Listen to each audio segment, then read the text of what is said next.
Bismillahirrahmanirrahim. Alhamdulillahirabbil alamin. Salatu wassalamu ala Rasulillah ma ba'd. Assalamualaikum warahmatullahi wabarakatuh.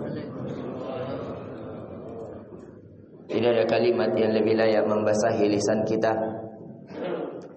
yang dibenarkan hati dan fikiran kita, kecuali kalimat syukur kepada Allah, terlebih khusus yang menjadikan kita sebagai makhluk yang namanya manusia. Karena manusia memiliki keutamaan khusus. Allah memuliakan manusia secara khusus. Walaqad karramna bani Adam. Yang kata Allah, sungguh kami telah memuliakan Bani Adam.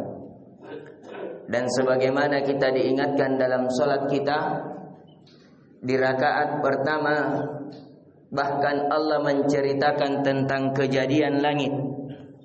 Ketika Allah telah meniupkan ruh kepada badan-badan manusia, Allah memerintahkan kepada seluruh malaikat, kepada seluruh penduduk langit, bahkan kepada iblis untuk bersujud kepada Adam.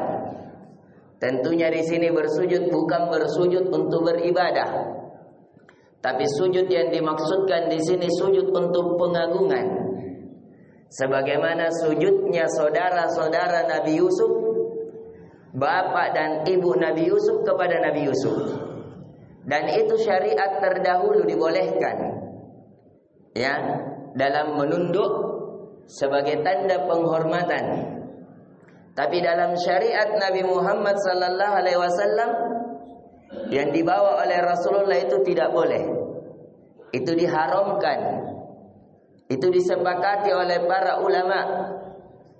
Akan tetapi setelah itu, kata para ulama, kullu ni'matin mahsudun. Segala nikmat, segala kebaikan itu ada orang hasadnya. Maka hasadlah iblis. Kenapa Bani Adam diberikan kemuliaan yang sangat tinggi, sedangkan dia tidak? Kenapa si fulan diberikan kekayaan, saya tidak? Kenapa dia diberikan kedudukan, saya tidak? Di sini tentang pentingnya kita menata hati, bahwasanya kenikmatan yang terbesar, kekayaan yang sesungguhnya itu bukan ada pada genggaman. Padahal iblis seluruh bumi ini tidak ada sejengkal pun kecuali dia sudah tempati bersujud. Padahal iblis sebelumnya, sebelum dilaknat oleh Allah, dia telah menguasai, dia bosnya dari bala tentara langit.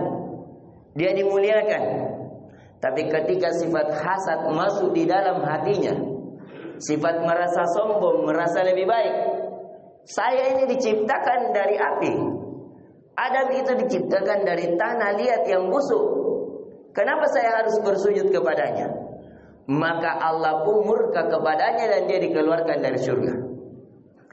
Kemudian setelah itu iblis bukan hanya memiliki sifat sombong, bahkan membangkang kepada Allah, la uzayyinanna la aqwiyannahum ajma'in. Bahkan dia bersumpah demi kebesaranmu ya wahai Tuhanku, saya akan perindah amalannya itu Bani Adam.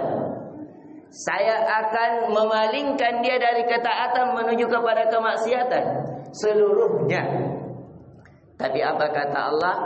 Illa min ibadiyal mukhlasin. Boleh, saya berikan kamu kekuasaan, silahkan berindah amalannya, silahkan palingkan dia dari jalanku, tapi tidak untuk hamba-hambaku yang ikhlas beribadah kepadaku. Maka inilah resep yang Allah berikan kepada kita seluruhnya, kaum muslimin dan muslimat. Kalau mau terhindar dari fitnah iblis, mau terhindar dari was-was iblis dan bala tentaranya para setan, satu kuncinya jaga keikhlasan. Dan keikhlasan itu ada pada hati seorang hamba.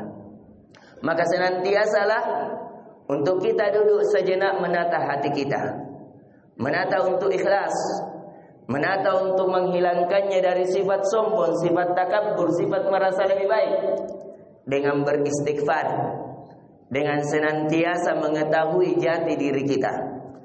Dan di pertemuan kali ini kita tetap melanjutkan kajian kitab kita. Itu hanya pembuka supaya kita mengetahui berita langit, lebih meyakinkan hati kita bahwa Al-Quran itu benar. Karena tidak ada yang bisa memberitakan tentang berita langit kecuali penduduk langit. Dan ini diberikan langsung oleh pemilik langit, yaitu Allah Subhanahu wa ta'ala. Supaya kita juga lebih bersyukur. Kita ini dimuliakan oleh Allah. Akan tetapi ketika kita melakukannya dengan ketaatan, ketika kemuliaan itu kita manfaatkan mendekatkan diri kepada yang maha mulia. Tapi kalau tidak, kata Allah, "Tsumma radadnahu asfala safilin." Kalau tidak, sungguh kata Allah, kami akan menjadikan kalian di tempat serendah-rendahnya. Di pertemuan kali ini kita hanya mengambil satu, karena waktu yang membatasi kita, kata penulis, min adraril ma'asi, dari bahaya maksiat, al-ma'asi tuqi'ul wash al-'azima fil qalbi, bahwa maksiat itu akan melahirkan, akan menempatkan kemurungan, kesedihan, kerisauan di dalam hati seorang hamba. Jadi ini di antara maksiat, entah maksiat kita kepada Allah, maksiat kita kepada sesama manusia, maksiat kita terhadap diri kita sendiri, atau maksiat kita kepada makhluk yang lain, itu akan melahirkan kesedihan. Coba lihat iblis tadi, bagaimana sedihnya dia, bagaimana murunnya hatinya, disebabkan maksiat karena kesombongan, akhirnya dia dihinakan, dibuat sedih oleh Allah karena tidak diberikan kedudukan. Maka dari itu kata penulis, wa amarrul aishul mutawahhishin al-khaibin, maka dari itu kita melihat kehidupan yang paling pahit adalah kehidupannya orang-orang yang merasa takut, orang-orang yang memiliki rasa sedih. Wa atyabul aishul musta'nisin, dan kehidupan yang paling indah, kehidupan yang paling baik adalah kehidupannya yang terus senang. Diberi nikmat dia bersyukur, diberi musibah dia bersabar, ketika terjatuh dosa dia beristighfar. Itulah kehidupan yang senang, hatinya selalu lapang. Karena kata Nabi sallallahu alaihi wasallam, laisal ghina an kasratil ard, walakinnal ghina ghina'un nafs. Bukan kekayaan dengan banyaknya harta yang kita genggam, tapi kekayaan yang sesungguhnya adalah kekayaan jiwa. Siapa yang kaya hatinya akan kaya seluruhnya. Maka dari itu Imam Syafi'i mengatakan, idza anta dzu qanutin anta wa maliku sawa'u. Jikalau kamu memiliki sifat merasa cukup di dalam hatimu, maka engkau dan para raja sama saja. Dan kata penulis, walau nazara al-aqilu wa wadana baina la'zatil ma'siyah wa ma tuqi'u minal khawfi wal wash. Maka dari itu seandainya seorang yang berakal melihat dan membandingkan bagaimana kelezatan maksiat, yang ketika kelezatan maksiat itu dilakukan akan melahirkan bagaimana? Akan melahirkan rasa takut, rasa sedih. La alima su'u halihi azimah. Sungguh dia tahu bahkan akibat dari maksiat akan mendatangkan keburukan yang besar.